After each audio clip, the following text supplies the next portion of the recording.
Chers étudiants, bonjour et bienvenue dans notre dernier cours du principe du marketing. Aujourd'hui, nous allons aborder le 7e chapitre qui est le marketing durable et ça concerne généralement la responsabilité sociétale des entreprises et le développement durable qui est relié aux activités marketing. Donc, de nos jours, la prise de compte de la responsabilité sociale et du développement durable est devenue primordiale lorsqu'il s'agit de prendre des décisions nécessitant une évaluation des impacts à court terme et à long terme des activités de marketing. Certaines entreprises ont intégré cette perspective novatrice au cœur même de leur mission. Donc, dans ce dernier chapitre, nous allons examiner le concept de marketing durable qui consiste à répondre aux besoins des consommateurs, des entreprises et de la société, tant maintenant que dans le futur, grâce à bien sûr à des actions marketing socialement et écologiquement responsables. Donc, nous commencerons par définir le marketing durable, puis nous examinerons certaines critiques courantes du marketing dans la mesure où il affecte les consommateurs individuels, ainsi que les actions publiques qui favorisent le marketing durable. Enfin, nous verrons comment les entreprises elles-mêmes peuvent bénéficier de la poursuite proactive de pratiques de marketing durable qui apportent de la valeur non seulement aux clients individuels, mais aussi à la société dans son ensemble. Les actions de marketing durable sont plus que simplement la bonne chose à faire, elles sont également bénéfiques pour les affaires. Alors, dans ce chapitre, nous aborderons les points suivants. Nous commencerons par la définition du marketing durable, et puis quelles sont les critiques sociales du marketing, et troisièmement, quels sont les principes qui guident le marketing durable, et puis nous allons voir l'éthique du marketing qui est un sous-concept du marketing durable, et enfin nous allons voir comment contrôler l'activité marketing, c'est-à-dire que faire le monitoring et le suivi de l'activité marketing. Commençons maintenant notre cours par la définition du marketing durable. Le marketing durable implique la mise en place d'actions responsables sur le plan social et environnemental visant à répondre aux besoins actuels des consommateurs et des entreprises, tout en préservant ou en améliorant la capacité des générations futures à satisfaire leurs propres besoins. Le marketing durable requiert des actions socialement et écologiquement responsables qui répondent aux besoins actuels des consommateurs et des entreprises, tout en préservant ou améliorant la capacité des générations futures à satisfaire leurs propres besoins. Donc, d'une façon globale, le marketing durable, il est aussi appelé le marketing responsable, désigne l'approche marketing qui prend en compte les aspects sociaux, environnementaux et éthiques lors de la promotion de produits ou services. L'objectif est de minimiser les impacts négatifs sur la société et l'environnement, tout en créant de la valeur pour les consommateurs et en contribuant au bien-être collectif à long terme. Cela peut impliquer des pratiques telles que la réduction des déchets, la promotion de produits écologiques et le soutien à des causes sociales. Le concept marketing reconnaît que les organisations prospèrent en identifiant les besoins et les désirs actuels des clients cibles et en les satisfaisant de manière plus efficace et efficiente que leurs concurrents.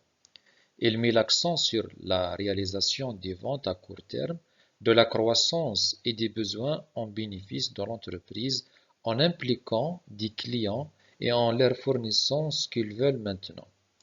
Cependant, Répondre aux besoins et aux désirs immédiats des consommateurs ne sert pas toujours les intérêts futurs, que ce soit pour les clients ou pour les entreprises.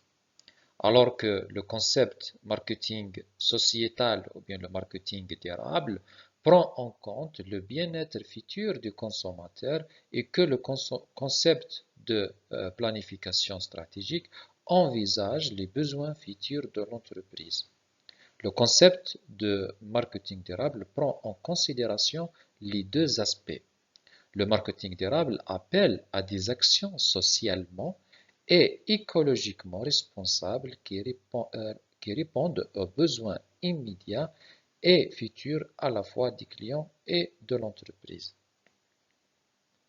Un marketing véritablement durable nécessite un système de marketing fonctionnant de manière harmonieuse dans lequel les consommateurs, les entreprises, les décideurs politiques et d'autres parties prenantes collaborent pour garantir des actions de marketing socialement et écologiquement responsables. Malheureusement, le système de marketing ne fonctionne pas toujours de manière fluide. Les sections suivantes, qui examinent plusieurs questions de durabilité, quelles sont les critiques sociales les plus fréquentes à l'égard du marketing? Quelles mesures les citoyens privés ont-ils prises pour freiner les problèmes liés au marketing? Quelles mesures les législateurs et les agences gouvernementales ont-ils prises pour promouvoir le marketing durable? Et quelles mesures les entreprises éclairées ont-elles prises pour mener des actions de marketing socialement responsables et éthiques qui créent une valeur durable tant pour les clients individuels que pour la société dans son ensemble. Deuxième section, les critiques sociales du marketing. Le marketing fait l'objet de nombreuses critiques. Une partie de ces critiques est justifiée, tandis que beaucoup ne le sont pas. Les détracteurs sociaux affirment que certaines pratiques marketing nuisent aux consommateurs individuels, à la société dans son ensemble, ainsi qu'à d'autres entreprises. Les défenseurs des consommateurs, les organismes gouvernementaux et d'autres critiques ont accusé le marketing de porter préjudice aux consommateurs à travers des prix élevés, des pratiques trompeuses, des ventes sous pression, des produits de mauvaise qualité ou dangereux, l'obsolescence programmée et un service insatisfaisant pour les consommateurs défavorisés. Cela engendre trop de matérialisme, trop peu de biens sociaux et une surabondance de pollution culturelle. Commençons maintenant par la première critique qui est les prix élevés. Les critiques du marketing dénoncent des prix élevés résultant de coûts de distribution élevés, des coûts élevés de publicité et de promotion, ainsi que des marges excessives. Les intermédiaires de distribution sont accusés de marquer les prix au-delà de la valeur de leurs services, ce qui entraîne des coûts excessifs pour les consommateurs. Les marques nationales fortement promues sont vendues beaucoup plus cher que les produits de marques de magasins similaires, ce que certains considèrent comme un financement inutile pour la publicité et l'emballage. Les entreprises justifient ces prix élevés en soulignant la valeur ajoutée par la publicité et le branding. Cependant, les critiques affirment que ces coûts ne fournissent que des avantages psychologiques plutôt que fonctionnels. Il accuse également certaines entreprises de marquer excessivement leurs produits en citant l'industrie pharmaceutique comme exemple où les médicaments coûtent nettement plus cher aux consommateurs que leur coût de fabrication. Donc, les points clés à retenir, c'est que les intermédiaires de distribution sont accusés de marquer des prix au-delà de la valeur de leurs services, augmentant ainsi les coûts de distribution. Les entreprises aussi sont accusées d'augmenter les prix pour financer la publicité, la promotion et l'emballage, ce qui ajoute principalement une valeur psychologique plutôt que fonctionnelle. L'autre point est les marques nationales fortement promues sont vendues à des prix beaucoup plus élevés que les produits de marques de magasins équivalents. Et certains secteurs comme l'industrie pharmaceutique sont critiqués pour des coûts excessifs et des marges élevées, mais les entreprises affirment que ces coûts sont nécessaires pour couvrir les frais de développement et de distribution. Deuxième critique sont les pratiques trompeuses. Les marketeurs sont parfois accusés de pratiques trompeuses qui amènent les consommateurs à croire qu'ils obtiendront plus de valeur qu'ils n'obtiennent réellement. Ces pratiques trompeuses se regroupent en trois catégories: la promotion, l'emballage et la tarification.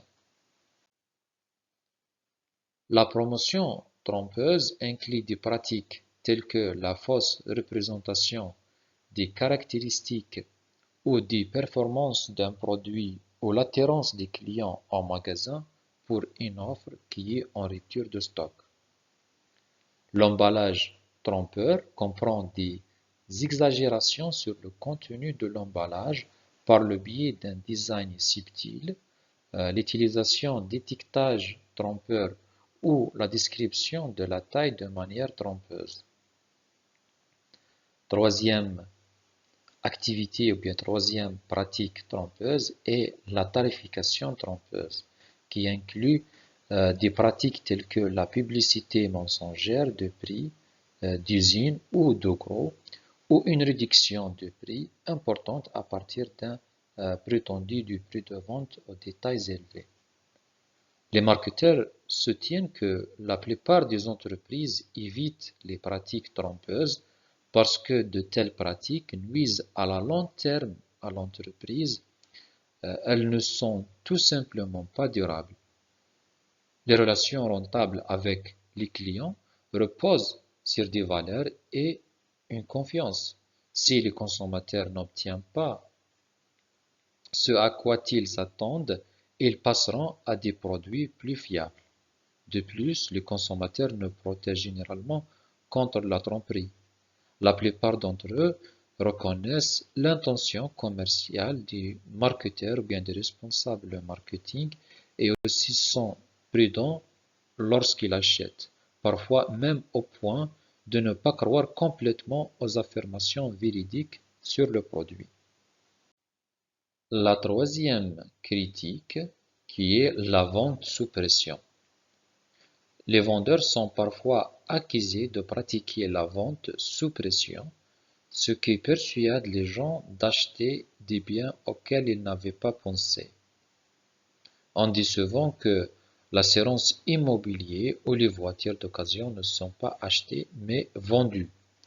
Les vendeurs sont formés pour délivrer des discours préparés et convaincants pour inciter à l'achat. Ils insistent car les concours de vente promettent de gros prix à ceux qui vendent le plus.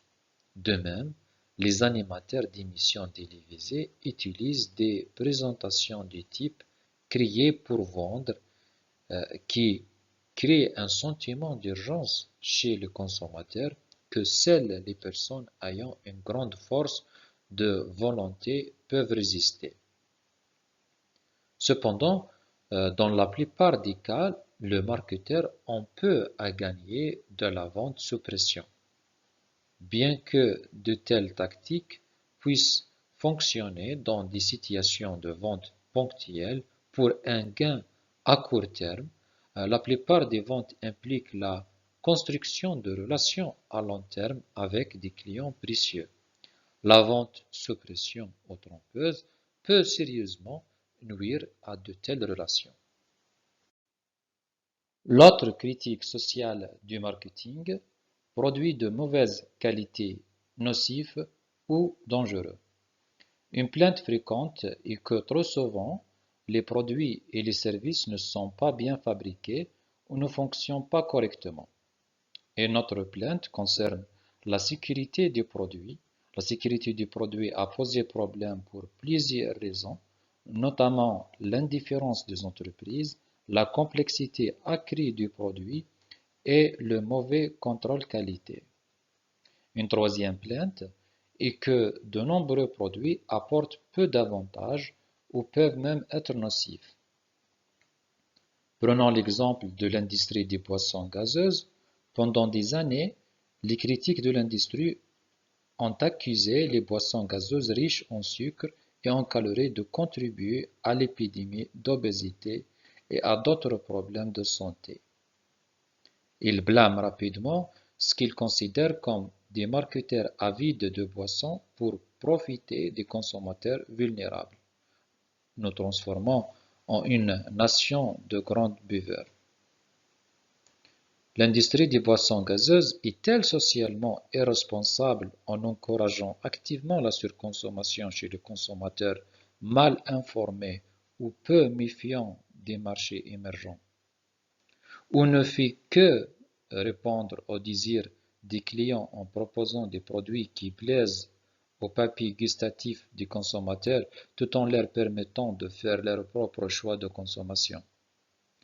Est-ce que le rôle de l'industrie de surveiller les goûts du public, comme de nombreux domaines de responsabilité sociale, ce qui est juste ou faux peut être une question d'opinion, alors que certains analystes critiquent l'industrie, d'autres suggèrent que la responsabilité incombe aux consommateurs. Peut-être que les entreprises ne devraient pas vendre de grandes boissons. En revanche, personne n'est obligé d'en acheter et d'en boire une. La plupart des fabricants veulent produire des biens de qualité. Après tout, la manière dont une entreprise gère les problèmes de qualité et de sécurité de ses produits peut nuire ou aider sa réputation. Les entreprises vendant des produits de mauvaise qualité ou dangereux risquent d'entrer en conflit avec des groupes de consommateurs et des régulateurs. Les produits dangereux peuvent entraîner des poursuites en responsabilité civile et de lourdes indemnités. Plus fondamentalement, les consommateurs mécontents des produits d'une entreprise peuvent éviter de futurs achats et convaincre d'autres consommateurs de faire de même. Dans l'environnement actuel des médias sociaux et des avis en ligne, les critiques sur la mauvaise qualité peuvent se propager rapidement. Ainsi, les erreurs de qualité ne sont pas conformes au marketing durable. Les marketeurs d'aujourd'hui savent que la bonne qualité entraîne une valeur et une satisfaction des clients, ce qui crée à son tour des relations clients durables. L'autre critique sociale du marketing est l'obsolescence programmée. Certains critiques accusent les entreprises de pratiquer l'obsolescence programmée, faisant en sorte que leurs produits deviennent obsolètes avant même qu'ils ne devraient nécessiter un remplacement. Ils accusent certains producteurs d'utiliser des matériaux et des composants qui se casseront, sciseront, rouilleront ou pourriront plutôt qu'ils ne le devraient. Et si les produits eux-mêmes ne s'usent pas assez rapidement, d'autres entreprises sont accusées d'obsolescence perçue en changeant continuellement les concepts acceptables de style pour encourager davantage et plutôt les achats. Un exemple évident est l'industrie de la fast fashion avec ses modes vestimentaires en constante évolution, que certains critiques estiment créer une culture vestimentaire jetable gaspilleuse. Trop de vêtements finissent dans les décharges, se lamente un designer. Ils sont considérés comme esthétiquement redondants et sont jetés à la fin de la saison alors qu'ils restent souvent des années de port. D'autres encore sont accusés d'introduire des flux planifiés de nouveaux produits qui rendent les modèles plus anciens obsolètes, transformant les consommateurs en remplaçants en série. Les critiques affirment que cela se produit dans les industries de l'électronique grand public.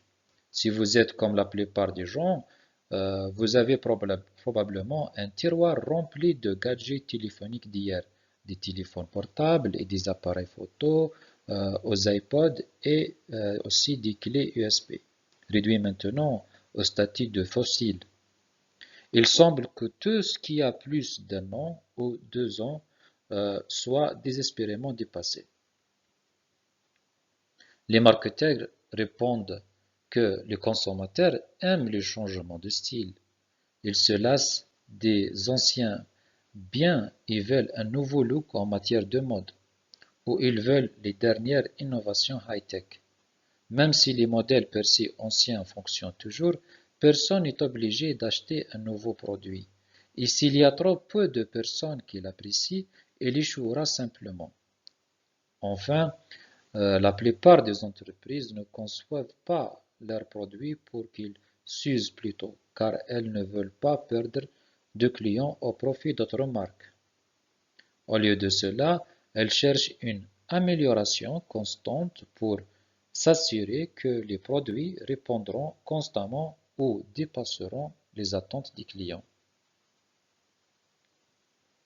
Une grande partie de ce que l'on appelle l'obsolescence programmée est le résultat des forces concurrentielles et technologiques dans une société libre, des forces qui conduisent à l'amélioration constante des biens et services. Par exemple, si Apple produisait un nouvel iPhone ou iPad qui durerait 10 ans, peu les consommateurs le voudraient. Au lieu de cela, les acheteurs veulent les dernières innovations technologiques. L'obsolescence n'est pas quelque chose que les entreprises nous imposent. C'est le progrès et c'est quelque chose que nous demandons plus ou moins. Comme d'habitude, le marché nous donne exactement ce que nous voulons. L'autre critique sociale des marketing est le manque de biens sociaux. Les entreprises ont été accusées de surestimer les biens privés au détriment des biens publics. À mesure que les biens privés augmentent, ils nécessitent davantage de services publics qui ne sont généralement pas fournis. Par exemple, la possession d'une voiture privée, c'est un bien privé, nécessite des autoroutes, des régulations de la circulation, des places de parking et des services de police. Ce sont des biens publics. La surestimation des biens privés entraîne des coûts sociaux. Pour les voitures, certains des coûts sociaux comprennent les embouteillages, les pénuries d'essence et la pollution de l'air. Par exemple, les voyageurs américains perdent en moyenne 42 heures par an dans les embouteillages, coûtant aux États-Unis plus de 160 milliards de dollars par an, soit 960 dollars par navigateur. Dans le processus, ils gaspillent presque de 3 milliards de gallons de carburant. Il faut trouver un moyen de rétablir l'équilibre entre les biens privés et les biens publics. Une option consiste à faire supporter aux producteurs l'intégralité des coûts sociaux de leur opération. Par exemple, le gouvernement exige des constructeurs automobiles qu'ils fabriquent des voitures avec des moteurs plus efficaces et de meilleurs systèmes de contrôle de la pollution. Les constructeurs automobiles élèveront alors leurs prix pour couvrir les coûts supplémentaires. Si les acheteurs trouvent le prix de certains modèles de voitures trop élevé, ces modèles disparaîtront. La demande se déplacera alors vers les producteurs capables de supporter la somme des coûts privés et sociaux. La dernière critique sociale des marketing, on trouve la pollution culturelle. Donc, les critiques accusent le système de marketing de créer une pollution culturelle. Ils estiment que nos sens sont constamment agressés par le marketing et la publicité. Les publicités interrompent les programmes sérieux. Les pages de publicité obscurcissent les magazines. Les panneaux de publicité défigurent les beaux paysages. Les spams envahissent nos boîtes de réception électronique. Les annonces clignotantes perturbent nos écrans en ligne et mobiles. De plus, affirment les critiques, ces interruptions polluent continuellement l'esprit des gens avec des messages de matérialisme, de pouvoir et de statut, etc. Certains critiques appellent à des changements radicaux.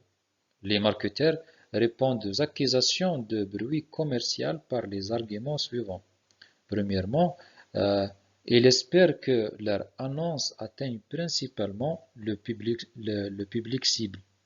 Mais en raison des canaux de communication de masse, certaines annonces atteignent forcément des personnes qui ne sont pas intéressées par le produit et qui sont donc ennuyées ou agacées. Les personnes qui achètent des magazines qu'elles aiment ou qui s'inscrivent à des programmes de marketing par email sur les réseaux sociaux ou sur mobile ne se plaignent généralement pas des annonces, car elles concernent des produits et services qui les intéressent. Deuxième point, grâce aux annonces, de nombreuses chaînes de télévision, de radio en ligne et de médias sociaux sont gratuits pour les utilisateurs. Les annonces contribuent également à réduire les coûts des magazines et des journaux.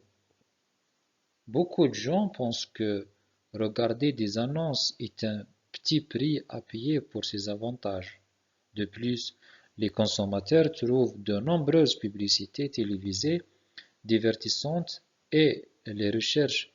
Par exemple, le nombre de téléspectateurs pendant le Super Bowl est généralement égal ou supérieur au nombre de téléspectateurs du match.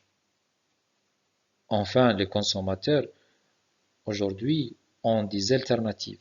Par exemple, ils peuvent sauter les publicités télévisées, les programmes enregistrés ou les éviter complètement sur de nombreuses chaînes payantes par câble, ou bien par satellite et en streaming en ligne.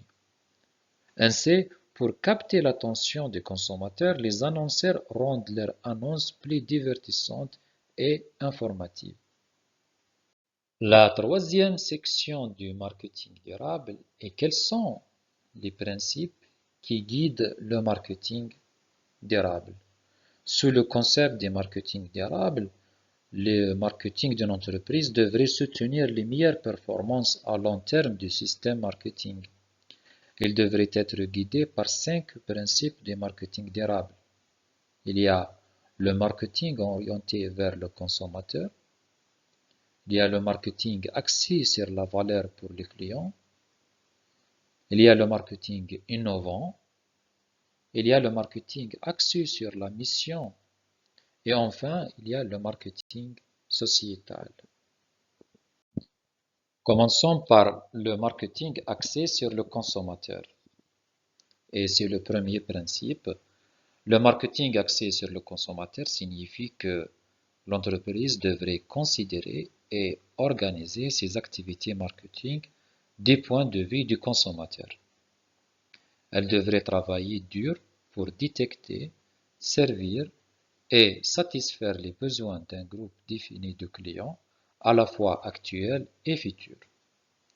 Les bonnes entreprises de marketing dont nous avons discuté tout au long de ce cours ont eu en commun une passion dévorante pour offrir une valeur supérieure à des clients soigneusement choisis. C'est en convoyant le monde à travers les yeux de ses clients que l'entreprise peut construire des relations clients durables et rentables. Donc, le marketing axé sur le consommateur met l'accent sur la satisfaction des besoins et des désirs des clients. Cette approche consiste à comprendre les préférences, les comportements et les attentes du consommateur afin de créer des produits, des services et des campagnes de marketing qui répondent spécifiquement à leurs besoins.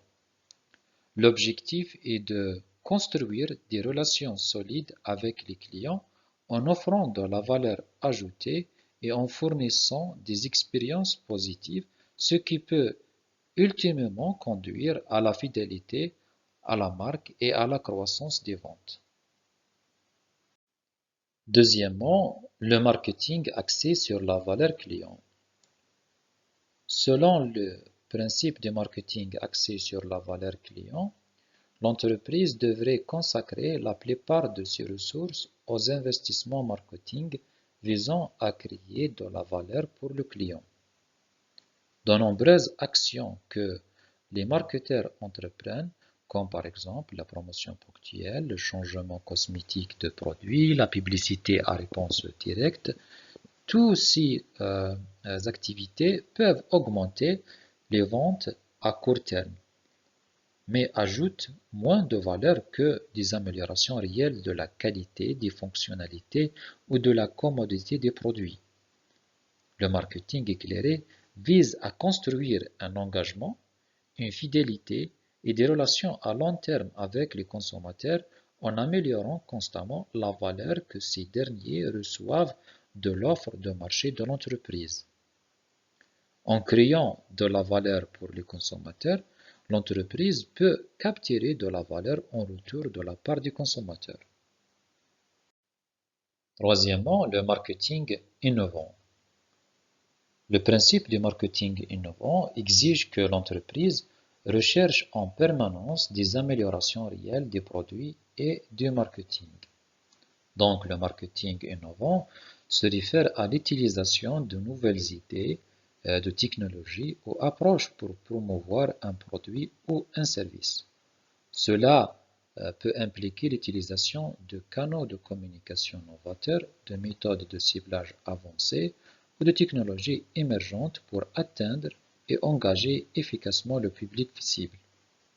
L'objectif est de se démarquer dans un environnement concurrentiel en proposant des solutions créatives et nouvelles pour attirer l'attention du consommateur. Donc, le marketing innovant vise à repousser les limites traditionnelles des marketing en adoptant des approches nouvelles et créatives pour attirer l'attention des consommateurs. On trouve aussi quelques exemples concrets des éléments clés du marketing innovant comme les technologies émergentes, comme le contenu engageant.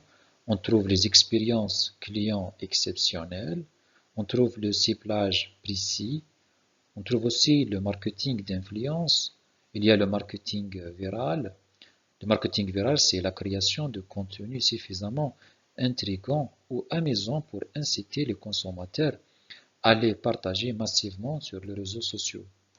On trouve aussi la co-création avec les clients, c'est-à-dire ça, c'est impliquer les clients dans le processus de développement du produit, bien sûr, ou de service, en recueillant leurs idées et en créant une relation plus étroite avec la marque.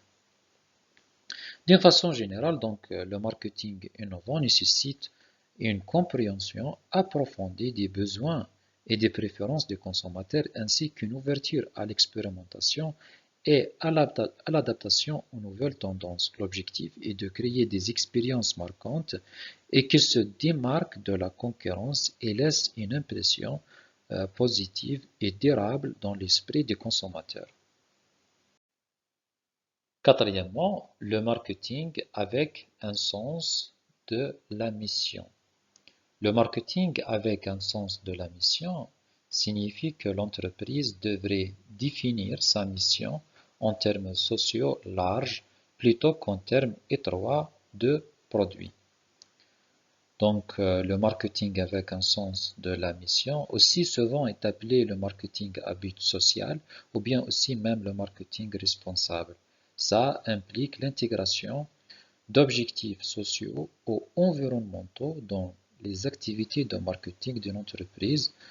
Donc, plutôt que de se concentrer uniquement sur la vente de produits ou de services, ce type de marketing cherche également à créer un impact positif sur la société ou l'environnement.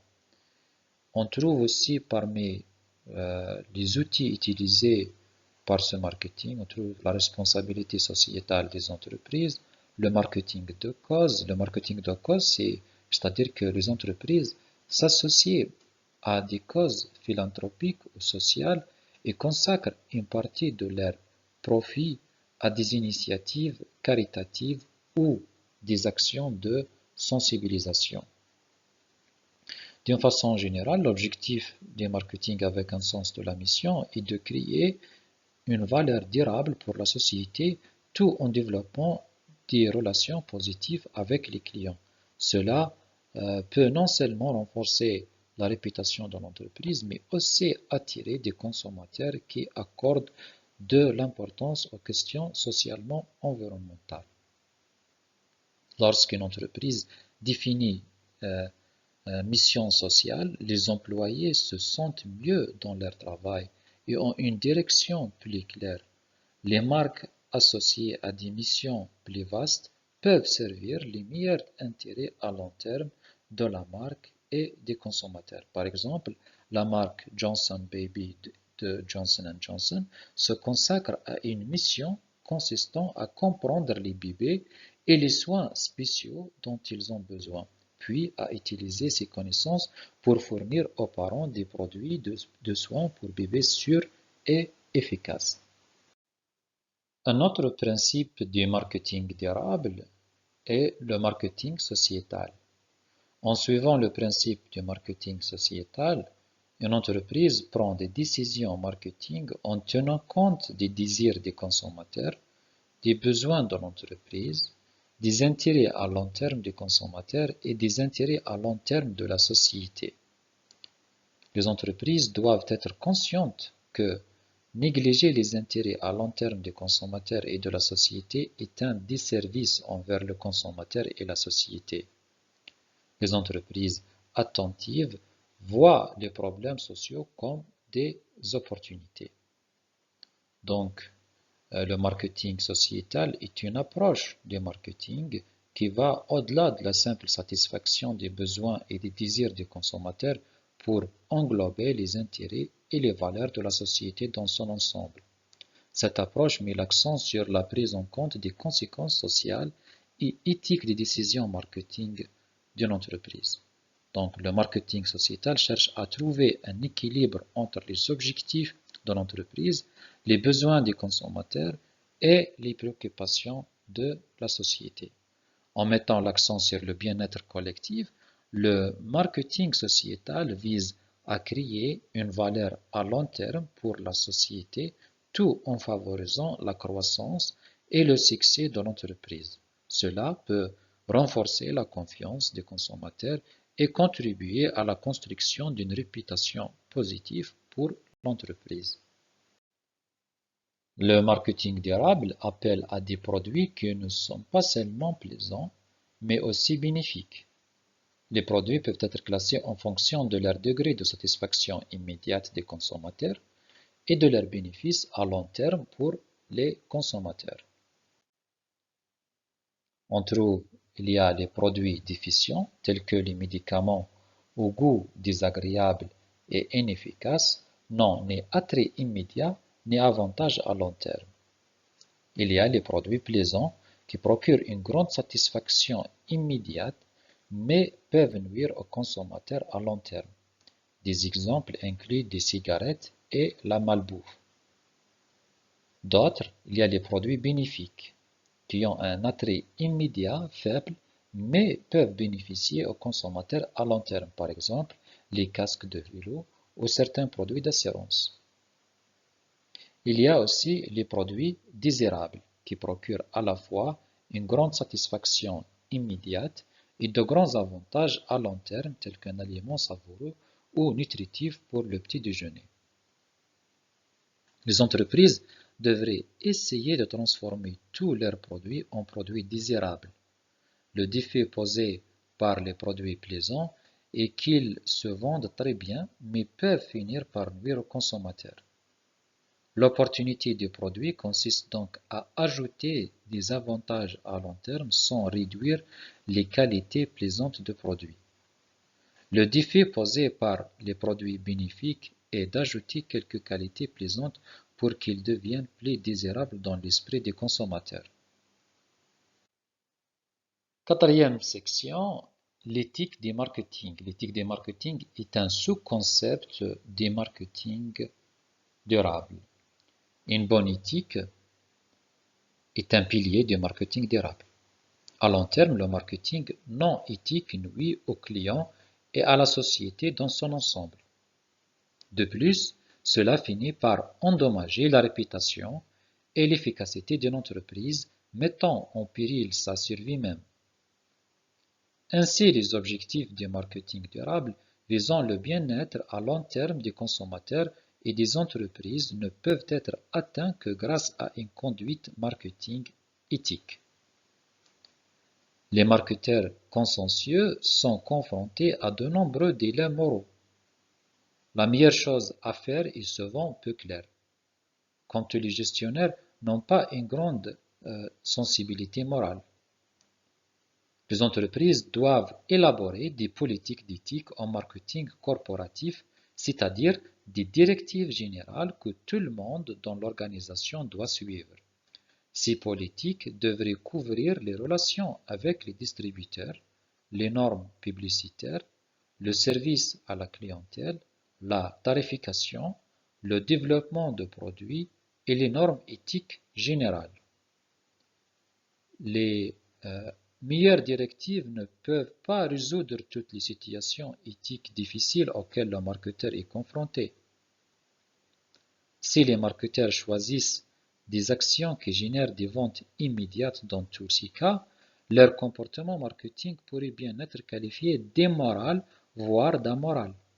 S'ils refusent de suivre l'une quelconque de ces actions, ils pourraient être inefficaces en tant que gestionnaire marketing et malheureux en raison de la tension morale constante. Les gestionnaires ont besoin d'un ensemble de principes qui les aideront à déterminer l'importance morale de chaque situation et à décider jusqu'à où ils peuvent aller en toute conscience. Mais quels principes devraient guider les entreprises et les responsables marketing en matière d'éthique et de responsabilité sociale? Une philosophie consiste à laisser le marché libre et le système juridique décider de ces questions. Selon ce principe, les entreprises et leurs questionnaires, ou bien plutôt les entreprises ne sont pas responsables de prendre des jugements moraux. Les entreprises peuvent en toute bonne conscience de faire ce que le marché et les systèmes légaux autorisent. Cependant, l'histoire fournit une liste interminable d'exemples d'actions qui étaient légales mais très irresponsables. Une deuxième philosophie met la responsabilité non pas dans le système mais entre les mains des entreprises individuelles et des gestionnaires. Cette philosophie plus éclairée suggère qu'une entreprise devrait avoir une conscience sociale. Les entreprises et les gestionnaires devraient appliquer des normes élevées d'éthique et de morale lors de la prise de décision d'entreprise, quelle que soit la position du système. Chaque entreprise et chaque responsable marketing doivent élaborer une philosophie de comportement socialement responsable et éthique. Dans le concept du marketing sociétal, chaque responsable doit regarder au-delà de ce qui est légal et autorisé et développer des normes basées sur l'intégralité personnelle, la conscience d'entreprise et le bien-être à long terme des consommateurs. Traiter les questions d'éthique et de responsabilité sociale de manière proactive, ouverte et honnête contribue à construire et à maintenir de solides relations avec les clients basées sur l'honnêteté et la confiance. Les normes et pratiques commerciales varient considérablement d'un pays à l'autre. Les marketeurs peuvent adopter les normes éthiques suivantes. Tout d'abord, ne pas causer de tort. Cela signifie éviter consciemment les actions ou omissions nuisibles en incarnant des normes éthiques élevées et en respectant toutes les lois et réglementations applicables dans les choix que nous faisons. Deuxième norme, c'est favoriser la confiance dans le système marketing. Cela signifie s'efforcer de bonne foi afin de contribuer à l'efficacité des processus d'échange ainsi que d'éviter la tromperie dans la conception des produits, la tarification, la communication et la livraison ou la distribution. Troisième norme est adopter des valeurs éthiques. Cela signifie construire des relations et renforcer la confiance des consommateurs dans l'intérêt du marketing en affirmant ces valeurs fondamentales. Par exemple, l'honnêteté, la responsabilité, l'équité, le respect, la transparence et citoyenneté.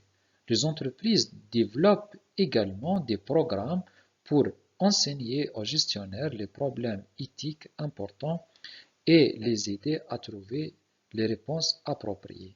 Elle organise des ateliers et des séminaires sur l'éthique et crée des comités d'éthique. Passons maintenant à la cinquième section de ce chapitre, le contrôle de l'activité marketing. Bien qu'il soit essentiel de procéder à une évaluation continue des actions entreprises, de nombreuses entreprises sont contentes toujours d'un système de contrôle élémentaire. Cependant, comme expliqué avant dans les chapitres précédents, le marketing doit de plus en plus mesurer son efficacité et en rendre compte aux directions générales et financières afin de légitimer les budgets qui lui sont alloués. Donc, le contrôle marketing est le processus par lequel l'entreprise évalue l'effet de ses activités marketing et effectue des changements et les ajustements nécessaires. En fonction des diverses activités marketing envisagées, telles que le développement de nouveaux produits, la planification et la communication, il est impératif d'établir une distinction en termes de reddition de comptes. Cette distinction se fait entre la responsabilité des résultats tels que le chiffre d'affaires, les parts de marché et la satisfaction client. Ça, d'une part, et la responsabilité des entreprises comprennent le système de contrôle, l'orientation client et l'audit marketing d'autre part. Cette distinction vise à garantir la rationalité des décisions tout en préservant la créativité inhérente au domaine du marketing.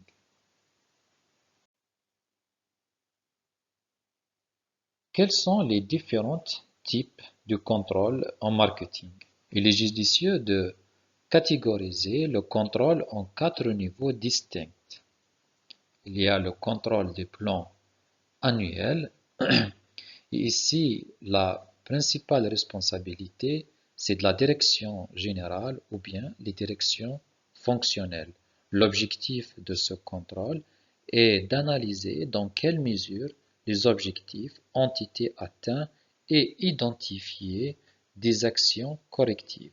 Généralement, les outils utilisés pour ce type de contrôle est l'analyse des ventes de la part de marché, les ratios de dépenses par rapport au chiffre d'affaires, on trouve aussi l'analyse financière et parfois aussi on utilise les baromètres de clientèle.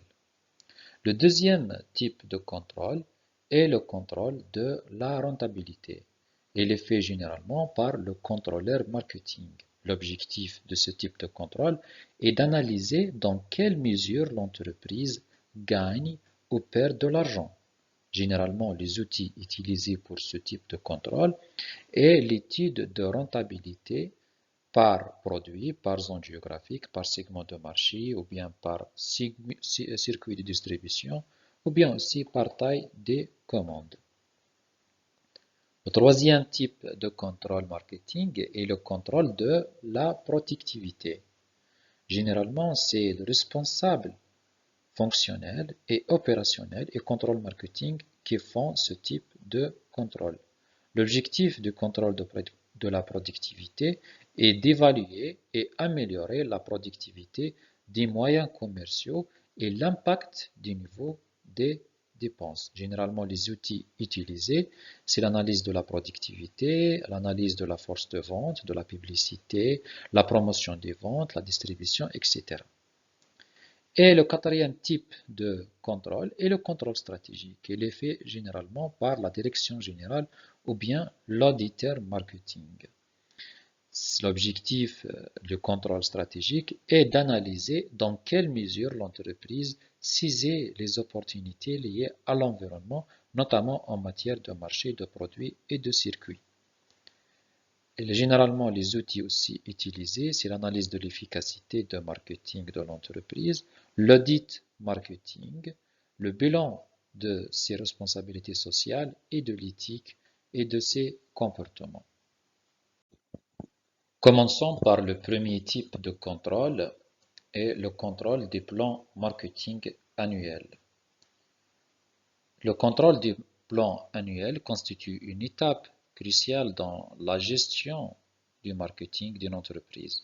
Son objectif principal est d'évaluer dans quelle mesure l'entreprise a réussi à atteindre les objectifs qu'elle avait définis dans son plan annuel, en particulier en ce qui concerne les ventes, la rentabilité et d'autres paramètres spécifiques. Cette évaluation est fondamentale pour mesurer le succès de la stratégie mise en place et pour prendre des décisions éclairées en matière de gestion. Pour ce faire, l'entreprise adopte une approche souvent inspirée du concept du management par objectif. Tout d'abord, la direction établit des objectifs concrets et réalisables à atteindre sur une base mensuelle ou trimestrielle. Ces objectifs sont spécifiques, mesurables, atteignables, pertinents et limités dans le temps. Ces derniers servent de repères pour évaluer la performance de l'entreprise et des équipes. Une fois que la période établie est découlée, la direction procède à une évaluation minutieuse des résultats réels par rapport aux objectifs fixés. Cette comparaison permet d'identifier les écarts entre les performances attendues et les performances réelles. Si les objectifs ont été atteints ou dépassés, cela peut être un signe positif de la mise en œuvre efficace de la stratégie.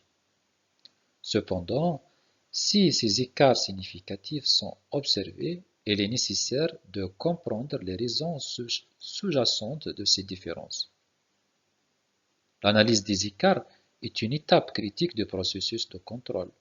Elle peut révéler des facteurs internes ou externes qui ont influencé les performances. Ces facteurs pourraient inclure des fluctuations économiques, des changements dans le marché, des problèmes opérationnels ou même des erreurs dans la formulation des objectifs marketing. En comprenant les raisons derrière les écarts, la direction peut prendre des décisions informant quant aux actions correctives à mettre en place.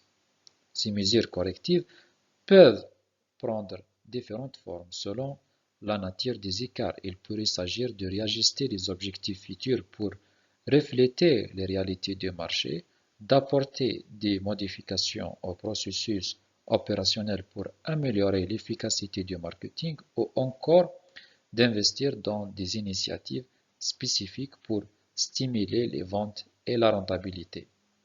Donc, en résumé, le contrôle du plan annuel est un processus essentiel qui permet à l'entreprise de surveiller sa performance, de comparer les résultats réels et aux objectifs fixés, d'analyser les écarts et de prendre des mesures correctives. Cela garantit que l'entreprise reste agile et capable de s'adapter aux changements des marchés tout en poursuivant ses objectifs stratégiques à long terme. Ce type de supervision s'applique à tous les niveaux de l'entreprise, allant des cadres supérieurs aux responsables de produits et aux directeurs régionaux en utilisant une gamme d'indicateurs diversifiés. Pratiquement, cette forme de contrôle repose sur 4 instruments d'évaluation. Tout d'abord, l'analyse des ventes, distinguant les variations en termes de volume et de valeur. Deuxième instrument est l'analyse de la part de marché, reposant sur trois mesures clés. Le taux de pénétration, qui représente le pourcentage d'acheteurs ayant acheté la marque au moins une fois durant la période, le taux de nourriture évaluant la part de la marque dans l'ensemble des achats effectués dans la catégorie par les acheteurs de cette marque, et le coefficient d'ajustement de prix mesurant la relation entre le prix et la marque et le prix moyen de la catégorie. Si une entreprise observe une diminution de sa part de marché en valeur, elle peut examiner ces indicateurs pour identifier différentes raisons possibles de cette baisse. Par exemple, la perte de certains clients, baisse de pénétration, réduction de la part d'achat des clients chez l'entreprise, c'est-à-dire baisse du taux de nourriture, ou bien baisse des prix par rapport à la concurrence, c'est-à-dire différence de prix. Troisième instrument, c'est le ratio de dépenses en relation avec le chiffre d'affaires. Et ça, comprenant par exemple les dépenses publicitaires, promotionnelles ou en études de marché par rapport au chiffre d'affaires. Quatrième instrument est l'analyse financière évaluant la rentabilité des investissements réalisés et des ressources mobilisées. Tous ces outils de contrôle sont employés pour évaluer la performance et l'efficacité des activités marketing à tous les niveaux hiérarchiques de l'entreprise. Deuxième type de contrôle est le contrôle de la rentabilité. Pour approfondir l'évaluation financière, il est essentiel pour l'entreprise de mesurer la rentabilité de chaque marque, chaque produit, ou bien région géographique, segment de clientèle et canal de distribution. Cette démarche nécessite l'établissement d'une comptabilité analytique précise pour attribuer les coûts associés à chaque activité et déterminer son niveau de rentabilité. Selon la situation, les coûts directement liés à une activité peuvent être affectés ou bien l'ensemble du coût peut être réparti entre les différentes activités en utilisant des clés de répartition définies, c'est-à-dire des méthodes de coût complets. Ce type d'analyse permet d'évaluer la rentabilité de chaque élément constitutif de l'activité, ce qui facilite la prise de décision, que ce soit pour son expansion, sa réduction, son maintien, ou pour améliorer sa rentabilité en ajustant les prix de vente, en réduisant les ressources engagées et en augmentant leur efficacité et en cherchant à les obtenir à moindre coût. Pour le troisième type de contrôle, le contrôle de la performance. Lorsque l'analyse de la rentabilité met en évidence un manque de rentabilité de l'entreprise dans certains produits au marché, le contrôle de la performance permettra de déterminer si des approches plus efficaces existent pour gérer la force de vente, pour gérer la publicité, la promotion ou encore la distribution. Certaines entreprises ont institué le rôle de contrôleur marketing, dont la responsabilité est de surveiller l'évolution des dépenses marketing et des résultats obtenus. Ce rôle opère sous la direction du contrôle de gestion, mais se spécialise dans le domaine du marketing. Le contrôleur marketing supervise la réalisation des prévisions de rentabilité, contribue à l'élaboration des budgets, évalue l'efficacité des divers leviers d'action marketing et assure la formation des responsables marketing afin qu'ils évaluent de manière systématique les répercussions financières de leurs décisions. Le quatrième type de contrôle de l'activité marketing, le contrôle stratégique à travers l'audit marketing. Toute organisation requiert de périodiques réévaluations de ses objectifs et de sa stratégie. Un audit marketing est un examen exhaustif systématique, indépendant et régulier de l'environnement, des objectifs, stratégies et activités d'une entreprise en vue de détecter les domaines posant problème et de recommander des actions correctives destinées à améliorer son efficacité marketing. Donc, l'audit marketing examine les 6 éléments fondamentaux du marketing d'une entreprise. Il démarre avec une discussion approfondie entre la direction générale et l'auditeur afin de définir les objectifs, le contenu, le degré de détail, les sources d'information, le format des rapports et les échéances de l'audit. Par la suite, les informations sont collectées. L'auditeur établit un plan d'étude, sélectionne les personnes à interroger et élabore ses questions. Les interlocuteurs ne se limitent pas au personnel de l'entreprise, mais peuvent aussi inclure des clients, des distributeurs, des fournisseurs ou des partenaires externes, comme les agences web et de publicité. Enfin, l'auditeur prépare un rapport qui est ensuite examiné en profondeur avec les parties concernées dans le but de formuler des recommandations. Examinons maintenant les 4 aspects cruciaux de l'audit marketing qui sont mentionnés dans la définition, en commençant par l'exhaustivité. L'audit marketing doit englober toutes les activités et non seulement celles qui rencontrent des difficultés. En omettant certaines parties, un responsable pourrait ignorer les causes réelles de dysfonctionnement.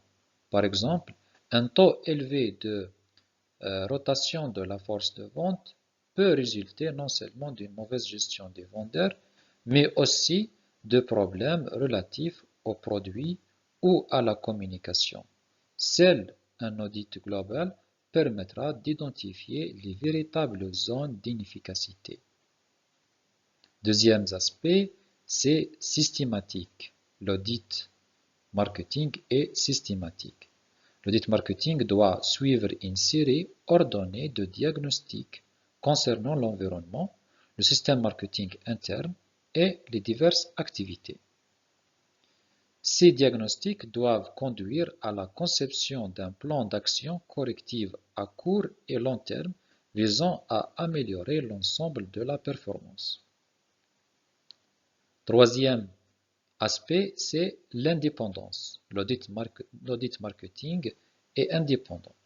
L'audit marketing doit être mené par un service indépendant du département marketing afin d'assurer une objectivité totale. Il est recommandé de faire un appel à un consultant externe possédant une vaste expérience de l'audit et une solide reconnaissance du secteur concerné. Et le dernier aspect de l'audit marketing est la régularité. L'audit marketing doit se dérouler de manière régulière, non seulement en période de crise, il apporte une valeur ajoutée à toute entreprise, qu'elle soit en plein essor ou en difficulté. Et maintenant, nous sommes arrivés à la fin de ce cours et de ce chapitre et aussi du programme des principes du marketing. Et avant de terminer le cours, on fait quelques retours sur le concept clé. Donc, dans ce cours, nous avons exploré les concepts importants du marketing durable en mettant l'accent sur l'impact considérable du marketing sur le consommateur individuel, les autres entreprises et la société dans son ensemble. Le marketing durable implique la mise en œuvre d'actions socialement, écologiquement et éthiquement responsables visant à apporter de la valeur non seulement aux consommateurs et aux entreprises actuelles, mais aussi aux générations futures et à la société dans son ensemble. Les entreprises engagées dans la durabilité sont celles qui agissent de manière responsable pour créer de la valeur pour les clients dans le but de capter en retour de la valeur client à la fois maintenant et à l'avenir.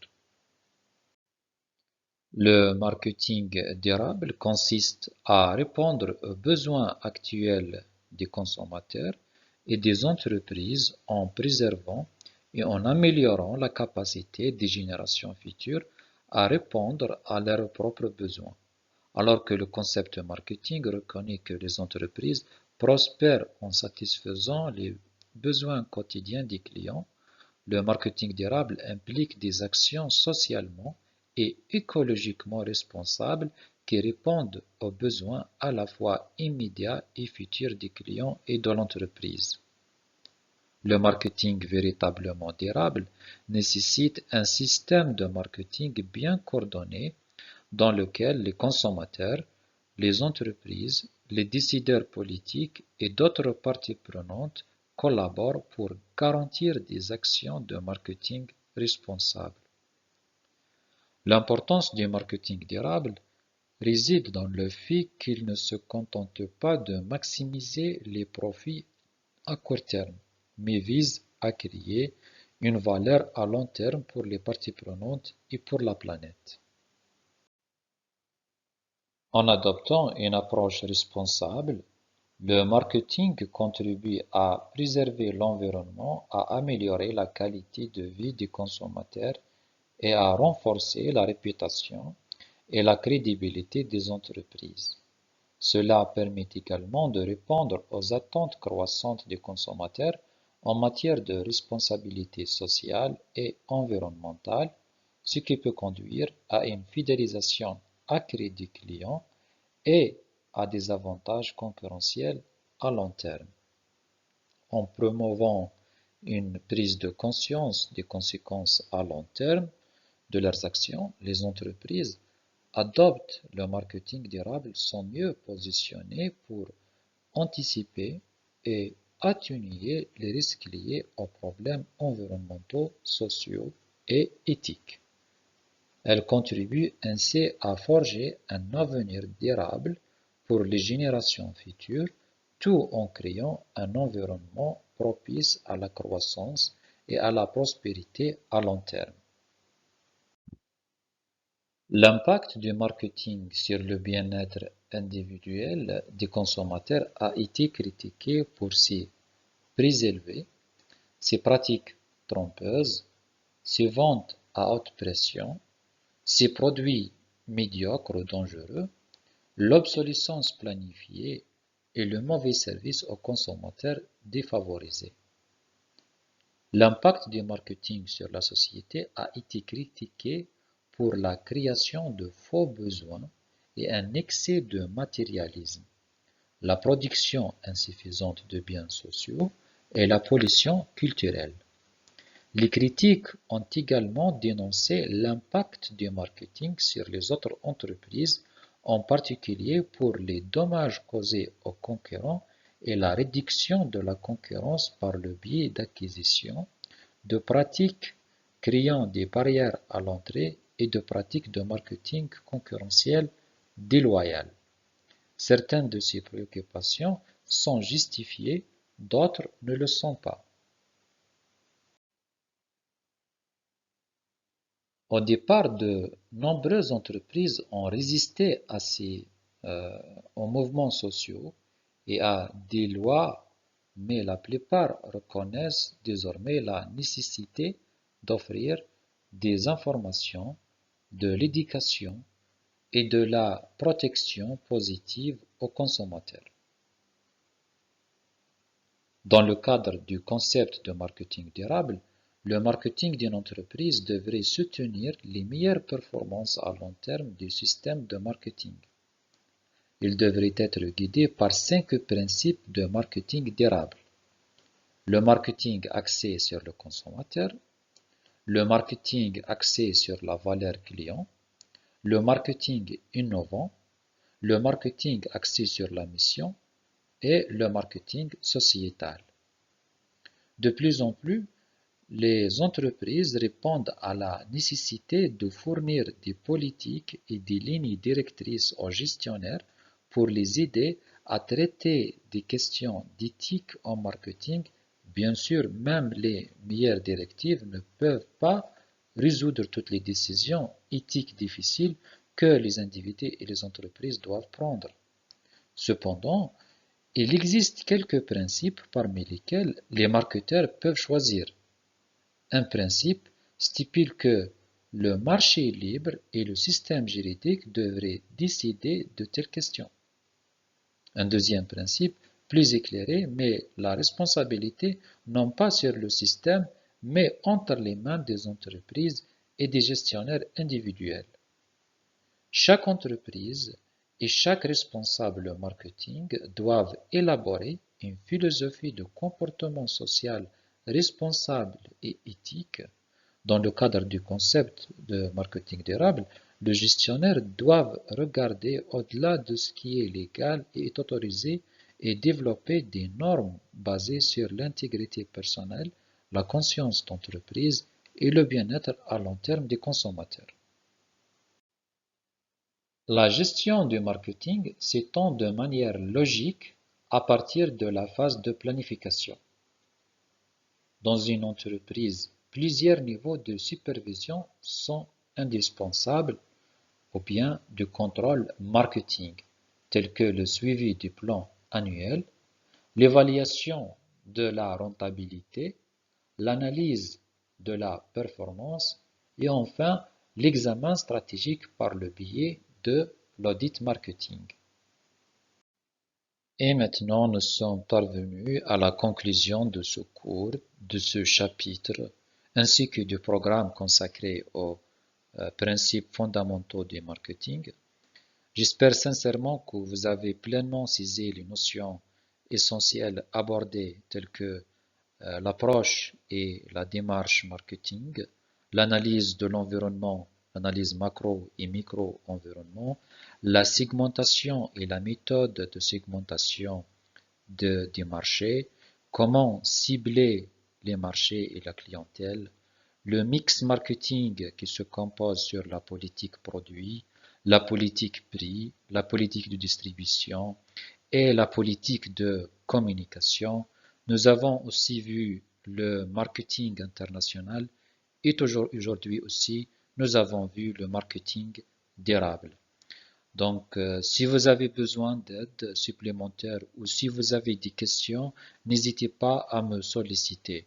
Je vous adresse tous mes vœux de réussite et de persévérance en vous souhaitant une excellente journée. Merci à vous.